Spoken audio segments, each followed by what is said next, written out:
Bonjour à toutes et à tous, bienvenue dans EBP, Evidence Based Podcast, l'orthophonie comme une évidence. Derrière les étagères de jeux présents dans chaque cabinet d'orthophonie se cache un savoir-faire bien plus étoffé. L'orthophonie est une profession de soins qui se réfère à des pratiques cliniques et des données scientifiques probantes. En effet, nos prises en charge s'appuient sur les 3 piliers de l'Evidence-Based Practice, ou pratique fondée sur la preuve. Ainsi, notre podcast donne la parole aux cliniciens, cliniciennes, scientifiques et experts venant partager leurs connaissances sur l'état de l'art afin de permettre à tous les orthophonistes d'avoir accès aux données probantes issues de la recherche et à les appliquer dans leur prise en soin. Bonjour à tous, merci d'être avec nous pour ce 7e épisode d'Evidence-Based Podcast qui va nous permettre de faire un lien entre les critères de diagnostic en abordant la question des tests les plus pertinents pour dépister un trouble spécifique du langage écrit, d'aborder ensuite les apports des travaux en neuroimagerie sur le fonctionnement pathologique de la reconnaissance des mots écrits et donc de la plausibilité des modèles computationnels de lecture qui pourraient être privilégiés en pratique clinique, ainsi que l'application des données actuelles en neuroimagerie aux décisions de soins. Plus globalement, comment définir un trouble du langage écrit selon l'hypothèse de déficit multiple. Pour discuter de toutes ces données et des questions qu'elles soulèvent, nous avons le plaisir de recevoir Eddy Cavalli. Bonjour Eddy. Bonjour. Bonjour Gilles. Bonjour. Eddy Cavalli, vous êtes enseignant-chercheur, maître de conférences. Vous êtes co-responsable du Master 2 Psychologie cognitive des apprentissages à l'Université Lumière Lyon 2. Vous êtes attaché au laboratoire d'études des mécanismes cognitifs et vous dirigez l'équipe Langage, Apprentissage et Cognition. Vous avez particulièrement étudié, par des études comportementales, en neuroimagerie et en EEG, le fonctionnement de la lecture des lecteurs dyslexiques universitaires. Vous vous êtes aussi intéressé à valider la fiabilité et la sensibilité des tests, et particulièrement, vous avez validé un test de dépistage d'un trouble d'identification des mots écrits chez les lecteurs adultes universitaires. Pourriez-vous nous parler en préambule de la validation du test de l'Alouette, de son intérêt dans les conduites de diagnostic des troubles spécifiques du langage écrit ? Ok, et merci déjà pour cette invitation et pour la participation à ce podcast. En effet, durant mes travaux de thèse, en fait, on s'est rendu compte qu'il y avait un certain nombre d'adultes universitaires qui présentaient une dyslexie. Donc, c'est une population assez particulière, dans le sens où, malgré leurs difficultés en lecture, ces étudiants arrivent à poursuivre des études universitaires. Et en fait, en France, il y a très peu, voire pas encore, de tests qui étaient validés pour rendre compte véritablement des difficultés qu'ils présentaient. Et il y a ce test qui est très connu en France, qui s'appelle le test de l'Alouette, qui est utilisé chez les enfants, chez les adolescents, et qui est très valide dans son utilisation pour valider un diagnostic de dyslexie, mais qui n'avait pas dont les normes n'existaient pas encore chez l'adulte. À l'université, il s'avère que la réalité, c'est que environ 4% des étudiants présentent une dyslexie. Et donc, pour mettre en place des accommodations ou un circuit de soins, c'est important de valider leur diagnostic pour qu'ils aient des accompagnements. Donc, c'est ce travail qu'on a commencé à l'Université d'Aix-Marseille avec Gilles Leloup, notamment avec ces données qu'il avait récoltées également pendant sa thèse, sur l'adulte dyslexique. Et on a travaillé sur cette validation de cet outil, l'Alouette, qui est une validation assez particulière parce qu'elle a, parmi tous les tests qui existent, c'est assez rare. On a à la fois un étalonnage chez l'adulte tout venant et un étalonnage chez l'adulte dyslexique, ce qui nous permet du coup de confronter 2 types de courbes et de voir, d'apporter des données de sensibilité et de spécificité. Donc ces 2 termes font référence au fait à quel point un test est positif lorsque je présente vraiment une pathologie et à quel point un test est négatif lorsque je ne présente pas cette pathologie. Donc ces données ont permis de montrer que ce test était à la fois sensible et très spécifique pour dépister la dyslexie à l'âge adulte. Et on a apporté des valeurs seuils qui nous permettent de mesurer précisément les déficits que présentent ces adultes-là. J'en profite pour rebondir sur l'intérêt d'utiliser un test hors contexte de lecture, ce qu'on appelle un test sans signification versus avec signification. Parce qu'il y a beaucoup de débats sur les réseaux, d'ailleurs, sur le fait que non, ce n'est pas pertinent. Quelle est ta position ? Oui, tu as tout à fait raison, c'est une question qui est centrale dans l'utilisation de ce test. En fait, ce test est très très bien fait dans le sens où il se compose de plusieurs paragraphes qui sont grammaticalement et syntaxiquement corrects, donc qui respectent toutes les propriétés phonotactiques du français, de la langue française. Néanmoins, lorsqu'on lit ce texte, on se rend compte que les mots qui s'enchaînent ne véhiculent aucun sens en termes de représentation sémantique du sens de la phrase. C'est-à-dire, de manière plus précise, qu'on ne peut pas créer un contexte pour lire ce texte. Et donc, on ne peut pas utiliser ce qu'on est en train de lire pour prédire ce qui va arriver. Et c'est en ce sens qu'il est extrêmement intéressant parce que les dyslexiques vont principalement utiliser cette stratégie qui est d'utiliser les mots qu'ils sont en train de lire pour prédire ce qui va arriver. Une sorte de compensation, mais je pense on en parlera un petit peu plus Oui, on en précisément parlera après. après. Là où je rejoins pas l'avis de tout le monde, et parfois peut-être même le tien, c'est que vous parlez de texte sans signification, et je préfère parler de texte hors contexte, pour la simple et bonne raison que lorsque je lis ce texte, les mots qui sont présentés sont des mots réels, des vrais mots qui apportent un sens. Et donc au niveau cérébral, c'est très simple. Lorsque je lis le mot cheval, ça va activer la représentation du mot cheval. Alors que si je devais lire le mot chuvol, qui est un pseudo-mot qu'on aurait construit à partir du mot cheval, ça n'active aucune représentation sémantique. Donc dans le cerveau, le sens est activé. Donc je préfère parler de texte hors contexte plutôt que de texte sans signification. Je retiens ta remarque. Une autre question, parce que en off, on en a souvent discuté tous les deux.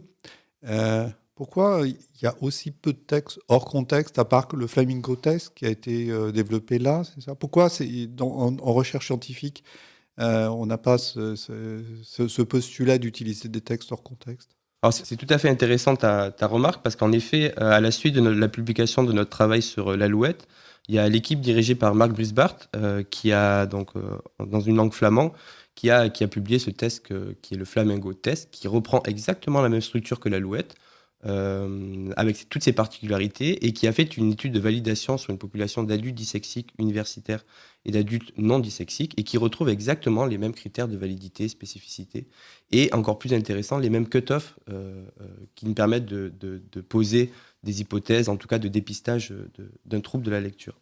Je pense que en France, on a eu la chance d'avoir ce test-là. Dans d'autres pays, et notamment tous les pays anglophones, ils n'en ont pas vraiment besoin pour des raisons qui sont plus associées à la consistance de l'orthographe et au fait que en anglais, les correspondances graphophonologiques sont tellement inconsistantes que elles sont suffisantes pour mettre en évidence les déficits que présentent les dyslexiques et qu'on n'a pas besoin d'un test qui soit plus adapté ou plus fin pour mettre en évidence ces difficultés parce que les dyslexiques, même ceux qui sont compensés, dont on pourra parler après, sont déjà en difficulté sur ces outils-là. Ok. On reviendra sur la question du cut-off, mais j'aimerais bien que tu me parles aussi des travaux récemment que tu as menés sur les procédures de dépistage chez des adolescents, selon un arbre de décision. Ouais, alors en fait, ce qui est intéressant, c'est que le test de l'Alouette, bon, il est totalement adapté, et puis il y a plusieurs travaux, notamment les travaux de Daisy Bertrand, qui ont montré qu'il était adapté chez l'enfant, chez l'adolescent, et les nôtres chez l'adulte. Néanmoins, on ne peut pas faire l'impasse de la réalité qui est qu'un enfant qui présente un autre trouble des apprentissages, typiquement un enfant qui présente un TDAH, ou un enfant qui aurait des troubles acquis, ou un enfant qui aurait d'autres types de problématiques, qu'elles soient exécutives ou liées à la mémoire par exemple, va également échouer ce test de l'Alouette pour d'autres raisons qui ne sont pas pour le coup associées à la dyslexie. Donc on ne peut parler que d'une approche de dépistage. Ce mot dépistage et ce mot diagnostic, c'est assez difficile à, à situer en France parce qu'en anglais, dans la langue anglo-saxonne, on n'utilise pas vraiment ces deux distinctions. Bon, c'est un point sur lequel on pourra revenir un petit peu plus tard, mais du coup, ce qui est important dans une approche de diagnostic et non pas que de dépistage, c'est de pouvoir proposer un ensemble de tests qui vont permettre de valider les uns après les autres la positivité des difficultés qu'un individu présente pour pouvoir valider à la fin cette hypothèse de diagnostic. Donc on en est venu à créer toute une série de tests qui n'existaient pas encore en France, en langue francophone en tout cas, avec Pascal Collet, donc à l'université d'Aix-Marseille. On a créé ces outils-là qui sont des outils relativement simples, des outils de lecture de mots, lecture de pseudomots, de conscience phonologique, d'orthographe, de fluence en contexte, et non pas que la fluence hors contexte. Donc la fluence en contexte étant seulement la lecture d'un texte qui fait du sens. Et également un questionnaire qui est très, très connu dans les pays anglo-saxons, qui s'appelle un questionnaire d'évaluation des habiletés de lecture chez l'adulte, qui s'appelle l'ARHQ, et qu'on souhaitait non seulement traduire, mais également valider en France. Donc on a lancé ces évaluations à la fois sur une population d'adultes universitaires et à la fois sur une population d'adolescents scolarisés au lycée, pour des raisons différentes, et notamment le fait qu'on peut faire des hypothèses différentes sur les conduites diagnostiques, donc sur les procédures diagnostiques pour ces deux populations. L'une étant dans une scolarité obligatoire, c'est les élèves qui sont au lycée, l'autre étant dans une scolarité qui est de plus haut niveau, notamment les adultes universitaires. Donc on a testé tous ces outils sur une centaine d'individus présentant une dyslexie et une centaine d'individus ne présentant pas de dyslexie, pour avoir des mesures de sensibilité et de spécificité pour l'ensemble des épreuves. Et l'objectif, une fois qu'on avait validé ces outils, a été le suivant, c'est-à-dire de présenter une procédure standardisée qui va permettre à l'utilisateur, donc aux cliniciens principalement, mais aux chercheurs également, de conduire une démarche de dépistage et de diagnostic qui soit standardisée. Ça veut dire quoi standardisé? Ça veut dire que l'individu va venir, il va présenter ses difficultés, il va passer un test. En fonction du résultat de ce test, on va lui proposer un autre test. Et en fonction des résultats de ce second test, on va proposer un troisième, voire peut-être un quatrième, afin de valider consécutivement ces différents résultats. Vous pouvez nous en dire un petit peu plus sur la méthodologie qui a été utilisée au cours de ces évaluations? Alors oui, en effet, c'est une méthodologie qui est assez novatrice, bien que... alors, c'est novatrice dans le domaine dans lequel on travaille, bien que cette méthodologie soit très connue dans le domaine médical. On a utilisé en fait des modèles qui s'appellent des arbres d'inférence conditionnelle, qui permettent d'avoir une structure en arbre, comme le nom l'indique, des différentes étapes, des différents tests que l'on doit faire passer pour valider un diagnostic. Donc c'est très utilisé dans le domaine médical, on comprend très vite pourquoi, pour dépister une pathologie très grave, qu'il ne faut pas faire d'erreur, qu'il faut valider consécutivement des tests. Dans la psychologie, ce n'est pas encore utilisé, en tout cas en termes de publication, on n'a pas vraiment vu de l'utilisation de cette méthode. Mais voilà, on a appliqué ces arbres d'inférence conditionnelle avec une procédure derrière de machine learning. Donc c'est des techniques statistiques qui sont beaucoup utilisées en sciences cognitives, qui consistent en quoi? Finalement, on a tous ces participants-là qui ont passé tous les tests auxquels ils ont été soumis, et on a ce critère diagnostic final qui est diagnostic positif ou négatif. Et sur cette base-là, en fait, on va faire tourner une machine qui va apprendre toute seule et qui va essayer de trouver les prédicteurs les plus forts de ce diagnostic final. Et sur les 200 et quelques participants qu'on a, on a quand même réservé un petit groupe, une vingtaine de participants, qui vont nous permettre de valider ce protocole qui sera créé par la fin. Donc la machine marche un petit peu toute seule et on a ce résultat, cet arbre d'inférence conditionnelle à la fin, qui est validé par un groupe entraîné lui-même. Donc, dans ces premières études, je reprendrai par exemple ce que tu as publié avec Élise Lefebvre sur les ados, et ce qui est en cours là, que j'ai vu, c'est qu'il y a des épreuves qui sont plus pertinentes que d'autres en première intention. Alors c'est vrai que c'est intéressant. L'étudiante que j'ai en thèse, Élise Lefebvre, qui va finir sa thèse cette année, sur les adolescents dyslexiques, a mis en place cette méthodologie et on a trouvé des résultats qui sont assez intéressants, qui sont les suivants. Pour valider un dépistage de la dyslexie chez l'adolescent avec une précision proche de 95% de validité, donc on est sur des chiffres qui sont vraiment très hauts, il nous faudrait, selon cette analyse, 3 tests. Le premier test est un test de fluence en lecture en contexte, c'est-à-dire faire lire un texte qui a totalement du sens et qui est syntaxiquement et grammaticalement correct. Le second test est un test de dictée, d'évaluation des compétences en orthographe. Et le troisième test, donc si l'enfant est positif au premier, il est positif au second, et on lui fait passer un troisième test pour vraiment valider ce diagnostic, qui est une tâche de lecture de pseudomots. Et donc, on se retrouve avec un tableau qui est le suivant. Un enfant adolescent est considéré comme dyslexique avec cette méthodologie si il a du mal à lire, la lecture n'est pas fluide, s'il a des difficultés en orthographe et si, en plus, il a des difficultés dans le décodage. Et là, on retrouve exactement la définition du DSM-5, donc, qui est un manuel de classification des signes, et qui dit que dans la dyslexie, on a au moins ces trois critères-là. Et c'est assez intéressant de le confronter aux résultats qu'on a obtenus chez l'adulte. Donc, ce premier travail sur l'adolescent est publié dans une revue Anae, donc notamment avec Gilles. Et on a également fait ce travail-là chez l'adulte dyslexique universitaire, donc une population pour laquelle on pense qu'il y a des stratégies de compensation qui ont été mises en place. Et on n'a pas tout à fait le même type de résultats. Juste pour clarifier, vous avez pourtant dit au tout début de cet échange que le test de l'Alouette était particulièrement sensible, en tout cas efficace pour dépister des adultes dyslexiques. Or là, les résultats de vos évaluations montrent que c'est plutôt la fluence en contexte qui semble avoir un fort pouvoir prédictif. Est-ce que vous pouvez expliquer ? Oui, alors c'est vrai que c'est très intéressant ce sujet de discussion parce que chez l'adolescent, on a montré que c'était la fluence en contexte. Alors que chez l'adulte dyslexique, et je vais d'abord présenter les résultats chez l'adulte, et pour revenir à ce sujet de discussion, chez l'adulte dyslexique, on a montré, les résultats de l'application de ces modèles ont montré que le premier test à faire passer, c'est soit le test de l'Alouette, donc ce test sans signification, hors contexte, et à la suite des tâches de conscience phonologique, plus précisément. On reviendra sur ce point. Ce qui est intéressant à prendre en compte ici, c'est qu'on a deux populations qui sont totalement différentes. Une population qui est universitaire et qui a mis en place des stratégies de compensation, et notamment ces stratégies de compensation lui permettent de lire un texte sans trop d'efforts, de manière correcte. Bien entendu, ils vont prendre plus de temps, donc en termes de rapidité, ça va être plus lent, mais en termes de précision, ils sont assez bons. Donc du coup, cette épreuve de lecture de texte en contexte n'est plus vraiment discriminante lorsque l'individu a compensé.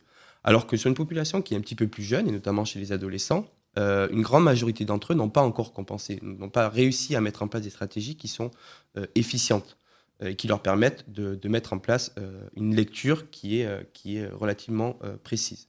Et de fait, ils sont aussi en difficulté sur des textes qui sont avec signification. Et dans votre étude, vous avez également administré des questionnaires à votre population.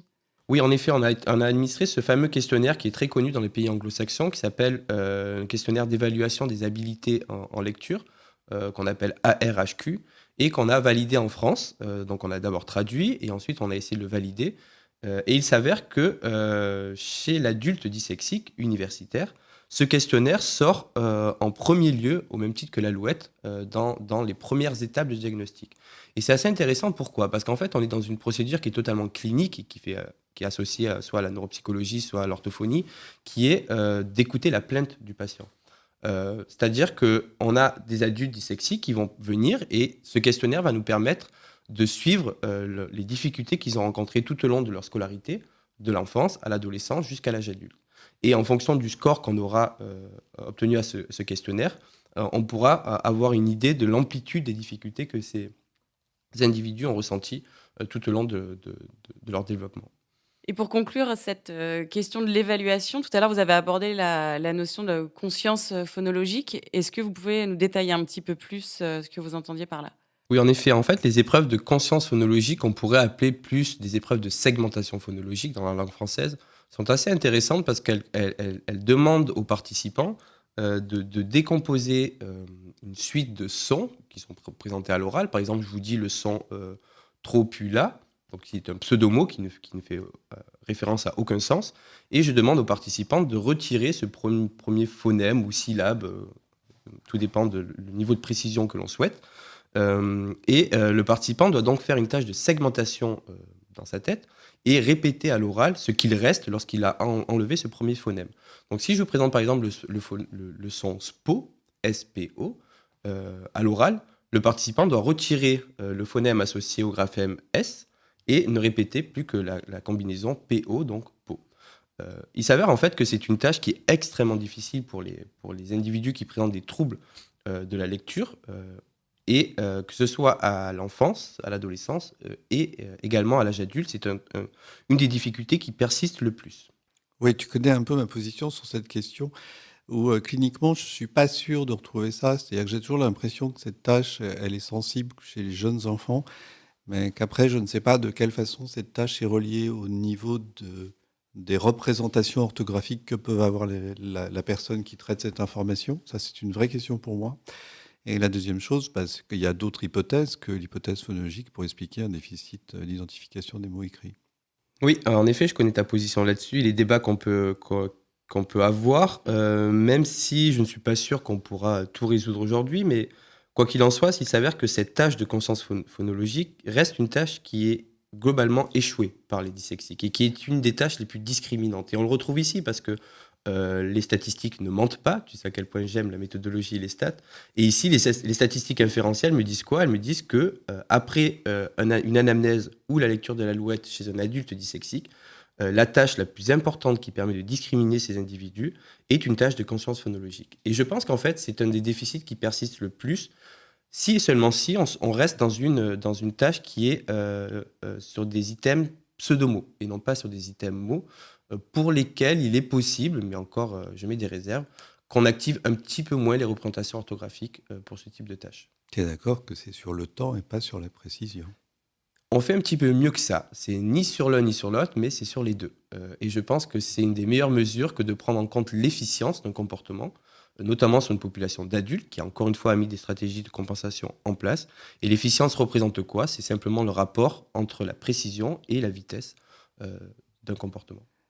Merci pour ces éclairages. On va passer maintenant, avec le temps qui nous reste, sur l'apport des travaux en neuroimagerie, qu'on débattra plus longuement dans la deuxième partie de l'interview qu'on aura avec toi après. Mais déjà, quels sont les apports de ces travaux dans la compréhension des mécanismes d'identification des mots écrits? Et quel est l'apport de ces travaux dans la modélisation? Parce que tu as parlé de modèles de prédiction, en tout cas d'arbres de décision, mais de modèles de décision, et en quoi on peut rattacher à ça avec des modèles actuellement d'identification des mots écrits. Alors effectivement, si on commence à parler de neuroimagerie, on va commencer à parler à tout ce qui m'intéresse particulièrement et qui à la fois est très obscur, même aujourd'hui, malgré toutes les études qu'il y a, ça reste quand même assez compliqué souvent de tirer des conclusions de ces travaux. Avant de commencer, j'aime bien, je fais ça aussi quand je donne cours, je représente toujours cette phrase que un de mes directeurs de thèse, Johannes Ziegler, m'avait dit, c'est « on apprend toujours plus de la cognition que de la neuroimagerie ».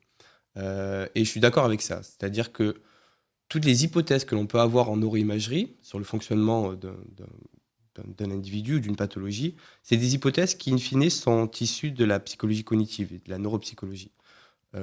Et la plupart du temps, en tout cas, lorsqu'on était dans des approches computationnelles, c'est-à-dire où on envisage qu'une région va être impliquée dans un traitement, des approches un petit peu modulaires, comme on pourra parler peut-être un petit peu après, les travaux en neuroimagerie ont confirmé finalement ces hypothèses qu'on pouvait avoir d'un point de vue cognitif et neuropsychologique. Et c'est le cas dans la dyslexie.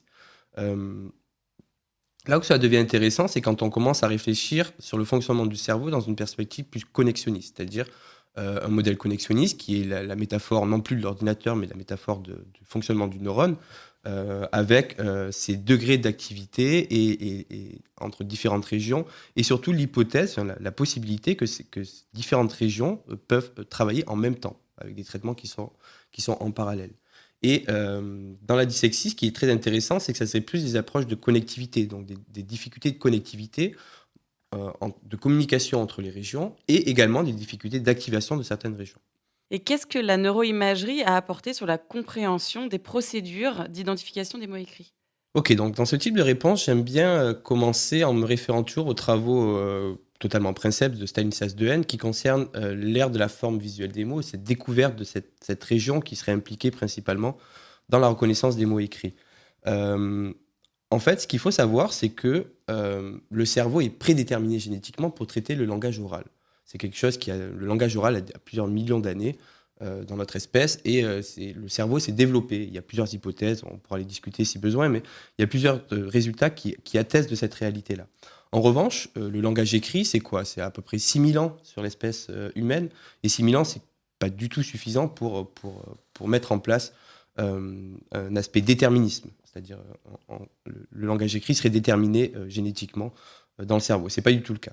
Les travaux de Stanislas Dehaene ont montré notamment qu'il y aurait une région qui est étrangement très très proche du cortex visuel, pas si étrange d'un point de vue fonctionnel finalement, une région qui va se recycler, qui à la base était impliquée dans la reconnaissance des visages ou des objets, et qui va se recycler pour se spécialiser dans le traitement de l'orthographe, qui est donc la capacité à identifier un graphème et de l'associer plus tard avec un son, ce qui nous permettra de rentrer dans la lecture. Donc finalement, lire, c'est quoi ? Mettre en place des procédures de lecture, c'est accéder par la vision aux aires du langage parlé. Et pour faire ça, l'être humain, le cerveau humain, a besoin de créer des connexions, parce que ces connexions n'existent pas vraiment. Alors d'un côté, on a toutes les aires auditives qui sont spécialisées dans le traitement de la phonologie, parce que le langage oral, c'est quelque chose dans lequel on baigne depuis notre naissance, même avant. Et d'un autre côté, on a cette aire qui va se spécialiser dans la reconnaissance visuelle des mots. Tout le travail que le cerveau va devoir faire maintenant, c'est de connecter ces deux régions-là. Donc cette aire visuelle des mots qui se situe dans le gyrus fusiforme inférieur gauche, et ces aires auditives, notamment les aires auditives dans l'hémisphère gauche également, qui se situent dans le cortex temporal, voire un petit peu pariétal également. Les travaux en neuroimagerie qui ont porté sur la dyslexie ont montré quoi ? Ils ont montré d'une part qu'il y avait, de manière générale, une sous-activation de cette aire visuelle de la forme des mots. Cette sous-activation, elle peut être due d'une part à un manque d'énergie libérée par le cerveau pour activer cette aire, ou alors à un manque de spécialisation plutôt, de cette aire dans la reconnaissance de l'orthographe pour les individus qui sont dyslexiques. Donc on a déjà ce premier résultat qui est un marqueur, finalement un marqueur neurofonctionnel de la dyslexie, qui est une sous-activation de cette région cérébrale. Ensuite, il y a un autre type de marqueur, et ça, c'est des travaux qui ont été conduits notamment par des équipes qui sont spécialisées dans l'IRM de diffusion. Donc c'est l'IRM anatomique, donc tous les travaux notamment de Maike van der Musten et ses collègues, qui ont montré que donc l'IRM anatomique de diffusion, elle permet de quoi ? Elle permet de reconstruire un petit peu tout ce qu'on pourrait appeler les autoroutes du cerveau, c'est-à-dire les réseaux d'axones de matière blanche qui permettent de connecter une région cérébrale avec une autre. Donc c'est très joli à regarder, on voit ces images de cerveau avec des axones colorés en différentes couleurs qui codent pour la direction de ces axones. Et il y a des faisceaux, notamment deux grands faisceaux qui sont connus dans le langage. Le faisceau arqué qui connecte les régions dorsales aux régions plus ventrales, et le faisceau ventral qui est un faisceau occipito-temporo-frontal qui permet de connecter les parties postérieures avec les parties antérieures du cerveau.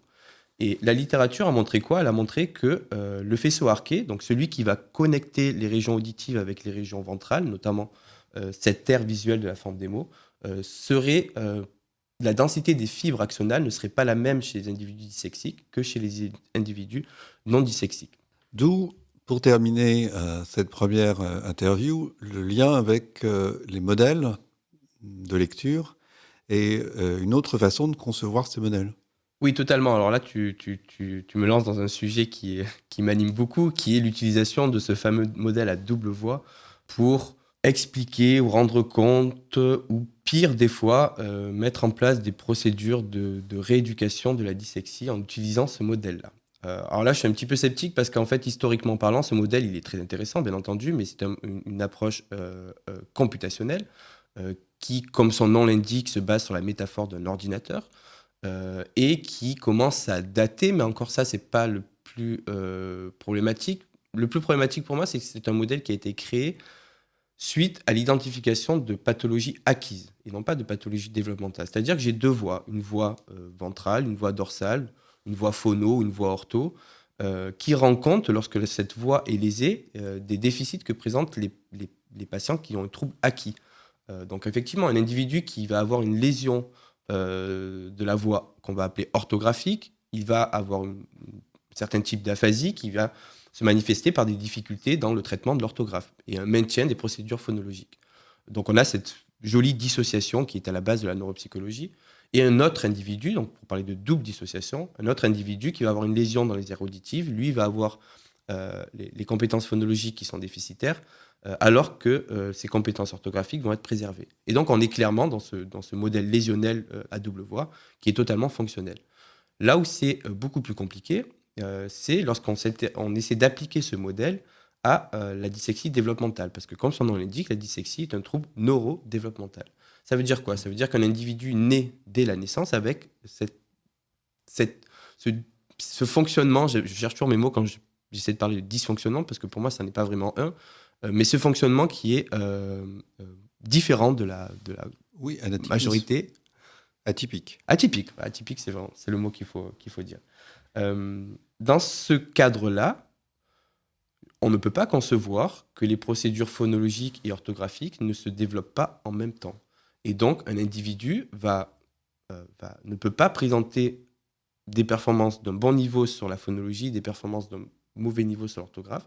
Et donc, ces profils dissociés au niveau développemental, qu'on a souvent appelés dyslexie de surface ou dyslexie phonologique, ne devraient pas réellement exister. Et s'ils existent, ce n'est que sous la forme des symptômes. C'est-à-dire que oui, un individu peut présenter des performances en phonologie d'un bon niveau et en orthographe d'un moins bon niveau, parce que potentiellement, il a mis en place des stratégies de compensation qui lui permettent d'avoir ce tableau clinique-là. Mais d'un point de vue étiologique, il n'y a pas de raison d'avoir ces dissociations. À partir de tout ce qu'on vient de se dire, là, pour conclure, quels sont les modèles que vous recommanderiez ? Je pense que c'est une question très intéressante et je n'ai pas vraiment la réponse encore aujourd'hui parce que je pense qu'il n'existe pas encore de modèle totalement adapté à rendre compte à la fois d'étiologie et du fonctionnement de la sémiologie, du coup, de la dyslexie. Mais aujourd'hui, les modèles auxquels je crois sont des modèles d'approche connexionniste, et notamment le modèle triangle qui est très connu, qui met en évidence 3 types de compétences, que sont les compétences orthographiques, phonologiques et sémantiques, et qui sous-entend que ces compétences seraient connectées les unes aux autres, et que des traitements en parallèle pourraient être mis en place, et que ce n'est pas une voix ou une note qui serait dysfonctionnelle, mais c'est le poids des connexions entre ces compétences qui, en fonction de la tâche et des compétences du profil du sujet, serait modulé pour permettre aux participants de réaliser ces tâches-là. Mais la recherche, et c'est les travaux sur lesquels on travaille avec mon étudiante en thèse également et avec tous les collègues avec qui je travaille, on doit essayer de fournir un modèle qui puisse rendre compte de tout ce fonctionnement, à la fois dans sa typicité chez l'individu non pathologique et dans son atypicité chez l'individu qui présente une pathologie.